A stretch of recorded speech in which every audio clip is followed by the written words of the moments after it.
This is the Your Sports Resource Podcast, where each week you'll learn actionable strategies that you can implement so the operations of your club support your coaching staff and the direction of your organization.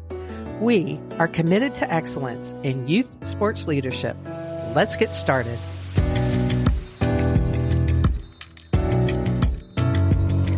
Hello and welcome to the Your Sports Resource Podcast. My name is Renata, and if you've been following this podcast, you know that I've been gone quite a while. I've been fortunate that I've been working with some great new clients, but I've been a bit remiss in getting ahead of my recordings. But I'm happy to be back here and starting back up today. Hey, can I ask, if you have a suggestion for a podcast topic, please let me know. I want to make sure I'm serving the listeners. So write to me at info@yoursportsresource.com and let me know. Okay, so today we are going to talk about how to manage conflict, disagreements, differences of opinions. And I really want to come at this from the perspective of working through an issue or a problem at work and how to solve it. I don't want to get into like office politics or like upheaval because somebody's just not behaving. I'm talking about as a team really solving a problem. And often when we get in that scenario, there's a bit of conflict that's created in that I have to be right and nobody else can add to this conversation. So that's kind of what I want to talk about.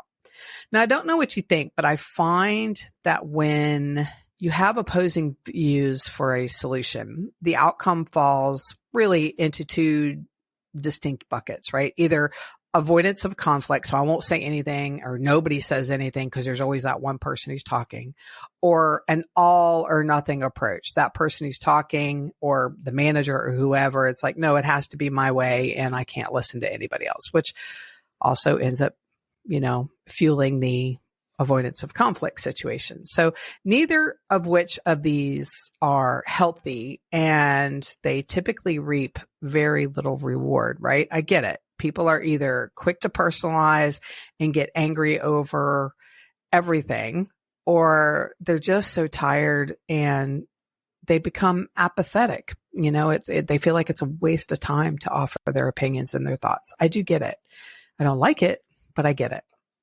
So I saw this little cartoon on LinkedIn, and it really explains the unhealthy versus healthy conflict picture, right? So if you can picture it in your mind, the first visual is of two people facing each other, and underneath it says you versus me. And the image shows two angry people, like scowls on their face, arms folded, right? And there's a big scribble in the comment box between them, which is supposed to represent, I guess, the conflict or the problem. All right. Now, the second visual is of them standing side by side, bodies and faces relaxed, them having a conversation. And then next to it, it has that little bubble with the scribble of the problem. Okay. So it represents you and me versus the problem, instead of you versus me. I mean, it's really simple, but we often don't behave in a us versus the problem kind of way. Why do we personalize our approach to a solution? Again, now I'm just talking about solving things for your organization, no office politics or someone who is really screwed up, okay? But why do we hold on to the belief that our ideas have to be the be all or end all? That our thoughts are right, and that if someone disagrees, that means they disagree with us as a person, just not an approach to solving the problem. Now, you may have heard me say this before, but when I was leading departments, or I guess more specifically major projects, I would tell people to speak up if they had a different opinion. And that usually really led nowhere, because of previous bosses, there's not a lot of trust there, right? So I learned to say the same thing in a different way. And I would say something like, listen, two ideas are, even if they're opposing, can create a situation where we can all come to an even better solution. So speak up because I want the best outcome for us and the customer. I don't care whose idea it is. We all win as a team. But quite honestly, for me, I love watching the collaboration unfold and watching people go, oh, what if we did this or tried this? Does that mean that this would work or not work? I love watching that in a team. So I fully buy into the fact that even if you have two ideas, whether they oppose or not, they can come together in an amazing solution. And that's really where I want to try to get people to. And pragmatically, I also just don't want to waste time and money on something that we could have front-ended and resolved instead of dealing in this little political conflict instead of getting to the solution. It's just logical to me. However, I get that sometimes we feel we are in competition or we work with people who make it a competition or we have managers that make it a competition. Really don't get me started on that kind of mess. But there's even people who are just anxious about adding their thoughts too, right? There's that scenario as well. So I think I want to walk through how to navigate the competitive environment and then how you can create a space where you can feel safe enough to speak up if you are one of those people who, kind of sit back and question your every thought. You have a great idea, but you're like, how am I going to be received? Okay. So let's walk through these two scenarios. So the first one I want to talk about is how to navigate that competitive environment, or one where some people are heard and others aren't. So if you have a shite manager that allows and even instigates really this type of environment, well, my thought to you is that you have to be the leader in this situation. We call that situational leadership. Okay. If someone needs to take the reins, even if, briefly, to get things moving in the right direction, then if you have the strength, I would recommend that you do it. But your approach needs to be, thought through. Okay. It can't be about you. It has to be about solving a problem, right? So you have to know your audience. But if it were me, I would approach it similar to this. Okay. I would say something like, I know we all want the best outcome. I'd love to be able to add input. And I think it would be good for others to speak up as well. Okay. Something like, after all, we all want something to contribute that will create a better solution. Now, those are kind of my words. You word them to make them comfortable for you. But what you're doing is disarming the scenario because first you are saying we, the collective, want a great outcome. And hey, we, the collective, would love to participate in creating a solution. You aren't saying, hey, listen to me. I've got a better idea. That guy's always speaking up and running over everybody, never lets anybody say a word, right? You're not saying that because that's saying, oh, poor, pitiful me and attacking another individual. If you come at it from the perspective of, I think it would be great to allow others to add to the solution, then I think you'll get somewhere. Now, sometimes that might be easier said than done, but what is it really going to hurt for you to interject, right? And again, there's ways to interject so you don't come across as, really weak and submissive or bossy and making it personal. And what you're trying to convey, if you can keep this front of mind, is that there may be a better outcome to the solution if we all collaborate and work together. Now, let's say you get shut down by your manager, then maybe it's time to take that conversation offline. So that means outside of the meeting, one-on-one. Okay. And I would state basically what you were going to say before you were shut down, or repeat what you said, before you got shut down. Right. And then I would just follow it up with a statement that's like, how does it hurt us as a team or the solution or our customer or our athletes or whatever it is, if we all offer our thoughts on a solution? Like, how is that going to hurt anything?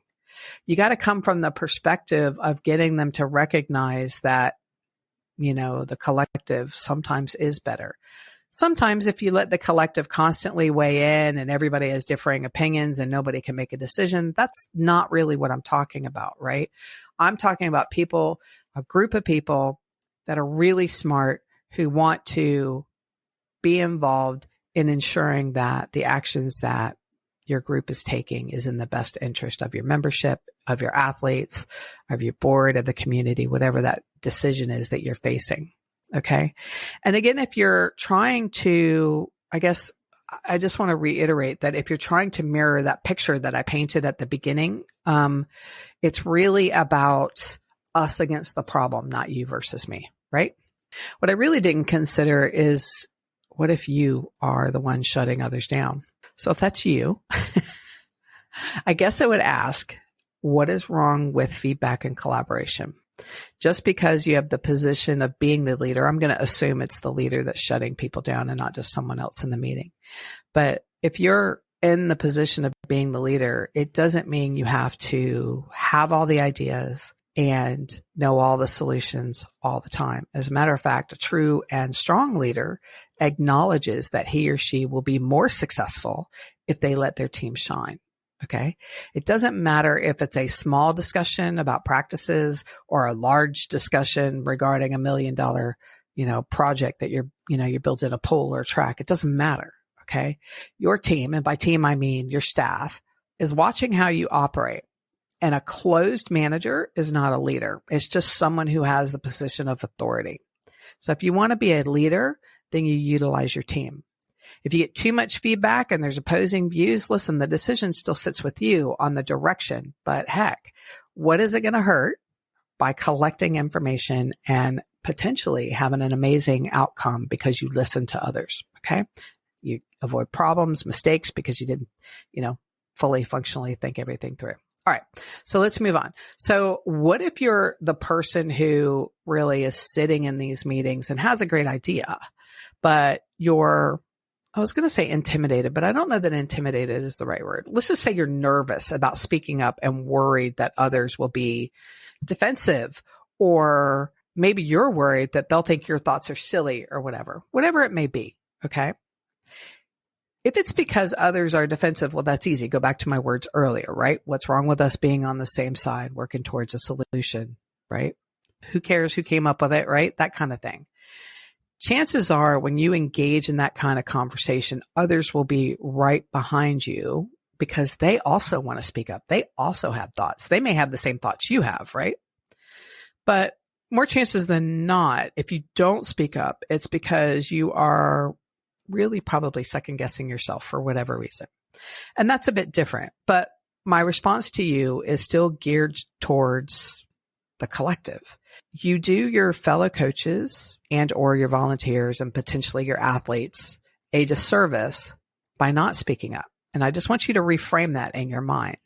If you truly have a thought that could create a positive outcome, then you owe it to your team, the staff, or whoever you're working with, to speak up. Who knows? Your idea could be combined with another one and get to a great outcome. You could think of something that, cut off a potential risk right at the beginning because everybody's, yeah, but they haven't thought about the risks, right? So my thought for you is to try to think about the end result, not what someone is going to say by your speaking up. I can't guarantee it's going to be received, but that's really not the point, is it? The point is really for you to find your voice and to understand and really internalize the fact that, get over the fact if you think people are judging you, screw them, okay? You owe it to your staff and your membership to speak up. All right. I believe really we each personally need to do our part to ensure that we are working with a group of people, whether it's coaches or a giant customer service pod, really, that our focus is on the end result. Our focus should be about the outcome and the collective outcome. It's not you versus me. It's about us versus the problem. It's us that creates the solution. All right. Well, thank you for listening today. And please subscribe, rate, and review this podcast so more can hear about how they can improve the leadership of their sports club. Also, you can always find more information on yoursportsresource.com, and make sure you check out our virtual services. That's really ramping up. We're starting to collect quite a few clubs who are engaging in our virtual services. They're robust and they're affordable. So take a look at those. All right. Thank you for spending time with me today.